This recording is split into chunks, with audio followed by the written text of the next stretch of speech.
Let's speak now to Nicola. It's such a beautiful story. And tell us, Nicola, what are the main things that really stayed with you and that you learnt while filming this report? Oh, I think it was definitely the relationship that you could see between Desi and Paul. I mean, he was just a gorgeous dog. He was so sweet, he was so friendly, he was wonderful. But he wasn't just a pet. I mean, he's there to help Paul rebuild his life after his diagnosis of post-traumatic stress disorder. And the thing with Paul Green is that he had a glittering career in the police. He was the youngest sergeant ever in his police force. He had this incredibly important role where he organised, and he was often first on the scene for road traffic accidents on the main motorways here in this part of the UK. But unfortunately, the sights he saw were grim. And as he said to me, it was the Christmas when he saw 2 accidents that involved 5 children and a mum dying that basically broke the straw. And he became reclusive, he became borderline agoraphobic, he didn't want to mix with anyone, he pushed all his friends away. If he did go out, he'd start having anxiety and panic attacks.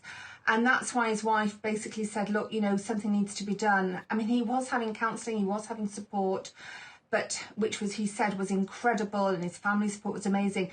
But it was when he actually got paired up with Desi because of the charities work that they do.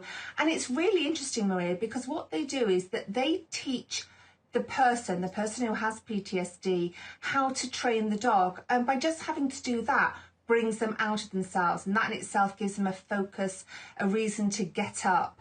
So the charity set up by Gary Bottrell, you know, it emulates one that is happening in the US with army vets and also in the Netherlands. And Gary set this charity up a few years ago now. And it's rescuing dogs, which is amazing because these aren't pedigrees, these are just dogs that have been abandoned. And it's also rescuing the people that it helps. And it really is sad what you said about Paul, that he had a glittering career, and to have witnessed, as you say, 5 children and a mum dying. What a shock. But tell us, how common is PTSD and treating PTSD with dogs? It's interesting, isn't it, that it's a special dog that helps, because one of the questions I said to Gary is, surely any pet, I mean, we know you and I are both cat lovers, so surely any pet can help people. We know that animals help lower your cortisol hormone, the stress hormone, and they boost the release of oxytocin, the love hormone, and that's been well established scientifically for many years. But the difference with these dogs, with the PTSD dogs, is that they're specifically trained to look out for signals that the sufferer is either zoning out or that they're having nightmares. They were telling me that one of the dogs actually goes and fetches the medicine for a former veteran who might not remember to take his medication, and an alarm clock goes off and the dog goes and gets the medication and gives it to the person. With Paul, as you saw in my package there, it's when he takes his glasses off and starts just rubbing his face, that's when he tends to zone out.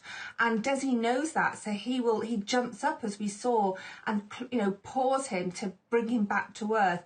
He also will wake him if there's a nightmare. So the PTSD dogs lie by the side of their owners in the bedrooms, and if they begin to become agitated in their sleep, then the dog realises they're having a nightmare and will wake them up and bring them back to earth.